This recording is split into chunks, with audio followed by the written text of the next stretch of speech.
Tuhan bersamamu.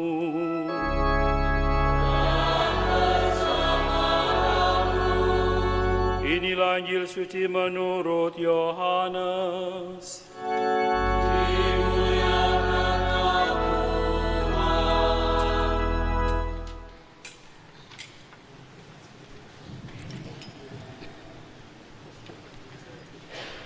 Dalam amanat perpisahannya, Yesus berkata kepada murid-muridnya, "Janganlah gelisah hatimu, percayalah kepada Allah, percayalah juga kepadaku. Di rumah Bapa-Ku banyak tempat tinggal. Jika tidak demikian, tentu Aku mengatakannya kepadamu.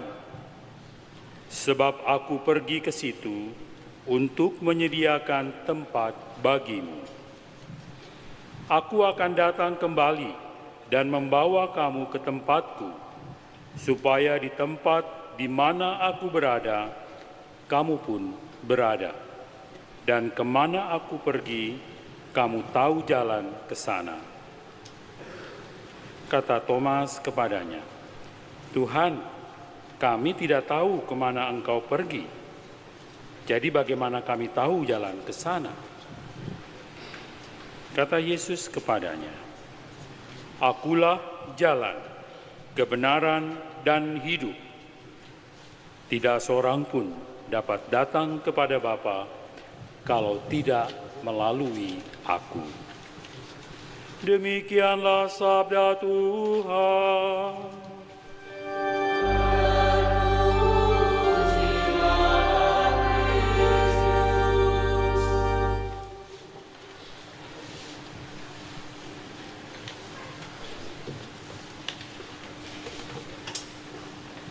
Anak-anak terkasih, ibu, bapak, para suster, bruder, dan para rekan imam, selamat sore berkah dalem. Selamat sore berkah dalem. Sebagaimana begitu banyak intensi yang saya haturkan pada bagian awal, dari novena penuh syukur 1 abad, Gereja Katolik Santo Antonius Kota Baru ini yang memasuki usia 1 abad, ketika diberkati oleh Monsinyur Van Velsen 1926. Demikian juga hari ini adalah hari Jumat pertama kita dedikasikan pada hati Yesus yang Maha Kudus, dan awal dari bulan Maria, di mana kita bersama ingin berziarah bersama Bunda Maria dalam kehidupan rohani kita. Kita juga merayakan pesta Santo Yosef Pekerja. Dan beberapa hari yang lalu, tepatnya tanggal 27 April, kita memperingati Santo Petrus Canisius. Saya mencoba merenungkan, mencoba mencari bingkai dari keseluruhan pesta hari ini. Dan saya ingin menghaturkan, bingkai itu adalah sebuah kutipan yang dipakai oleh Santo Paulus di dalam khotbahnya ketika di Antioquia, dari sebuah kutipan Mazmur 2 ayat 6 sampai 7 yang juga dipakai sebagai mazmur tanggapan, yaitu anakkulah engkau ku peranakkan. Apa artinya ungkapan ini yang dipakai oleh Santo Paulus?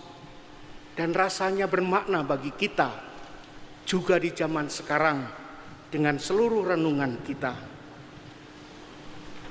Ungkapan ini lahir dari pemazmur ketika menggambarkan bagaimana Allah menunjuk Saul sebagai raja dan menyebutnya, "Anakkulah engkau, pada hari ini engkau kuperanakkan."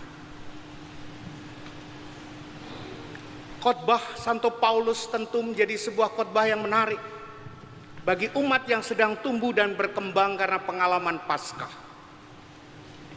Paulus sendiri disapa oleh Tuhan yang bangkit dalam perjalanannya ke Damsyik. Matanya dibuka dan kemudian hidup baru boleh dihayati oleh Paulus. Apa hidup baru? Hidup yang sejati. Dan itulah ungkapan yang dipakai oleh Santo Paulus. Anakkulah engkau, engkau kuperanakkan.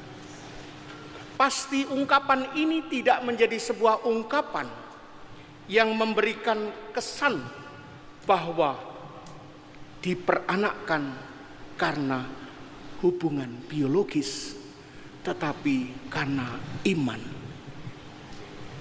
Sebuah relasi kualitatif karena iman yang begitu dalam dan boleh menjadi bagian dari penghayatan hidup dari waktu ke waktu, dari perjanjian lama hingga Paulus. Dan kalau boleh saya garis bawahi juga Petrus Canisius. Mengapa demikian? Petrus Canisius adalah seorang anak wali kota seperti mana tadi kita dengar. Ibunya seorang yang sangat devot. Dan Petrus tumbuh dan berkembang di tengah pergolakan gereja pada abad 16. Dan di tengah situasi yang penuh pergolakan, keluarga memainkan peran yang begitu dalam.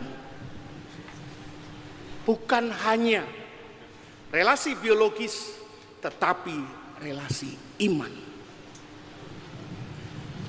Petrus Canisius dididik secara Katolik dan kemudian tumbuh dan berkembang. Kalau Paulus membiarkan hidupnya diperbaharui oleh rahmat Paskah, Tuhan yang menampakkan diri dalam perjalanannya ke kota Damsyik sebagai seorang pembunuh bayaran, pembunuh yang resmi. Petrus Canisius dididik untuk membela iman Katolik. Apa yang dibuat? Yang pertama, bahwa dalam peziarahan hidupnya dia menemukan seorang Yesuit yang sungguh membimbing dalam peziarahan rohani melalui pelatihan rohani, yaitu Santo Petrus Faber. Meskipun awalnya hanya sebuah kunjungan, tetapi perjumpaan itu membawa sesuatu yang lebih dalam, menemukan hidup yang sejati di dalam Tuhan. Sebagaimana semua didedikasikan kepada gereja dan masyarakat. Santo Petrus Canisius juga sangat aktif, bahkan di Konsili Trente mencoba untuk menghayati panggilannya. Meskipun ditawari untuk menjadi seorang kardinal, dengan rendah hati menolak. Bukan karena dia penuh kesombongan, tetapi dengan rendah hati dia menghayati bahwa melalui hal-hal yang ditulisnya, melalui hal-hal yang dia dedikasikan, akan semakin banyak orang untuk mengembangkan hidupnya. Melalui Konsili Trente, melalui perutusannya di Italia, di Sisilia, dan lain sebagainya. Satu hal yang bagi saya menarik, yaitu ketika Petrus Canisius, yang seorang kelahiran Nijmegen, Belanda, dia mendedikasikan hidupnya bukan lagi di tanah kelahirannya, tetapi menjadi Yesuit pertama di Jerman. Dan di sana selama 30 tahun memberi perhatian yang sangat serius bagi anak-anak, bagi pendidikan, bagi anak-anak untuk tumbuh di dalam iman dan di dalam pengetahuan. Keduanya bisa digabungkan, disatukan untuk menjadi pujian yang indah bagi Allah. Maka lebih dari 40 sekolah didirikan oleh Petrus Canisius di Jerman. Dan kemudian itu pun menginspirasi di Indonesia.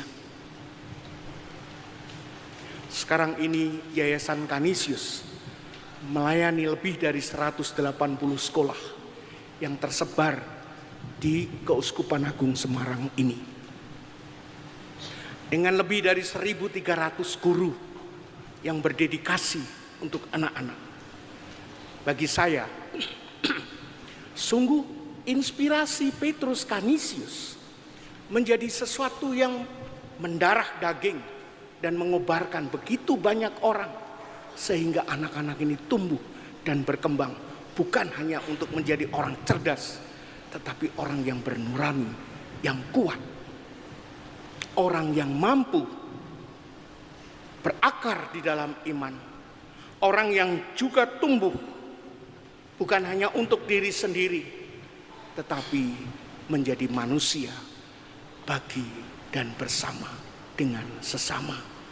Para saudari dan saudaraku, marilah kita pun juga berdoa agar kita semua semakin berani tumbuh dan berkembang, bukan lagi untuk diri sendiri, tetapi untuk sesama. Dimuliakanlah nama Tuhan kini dan sepanjang masa.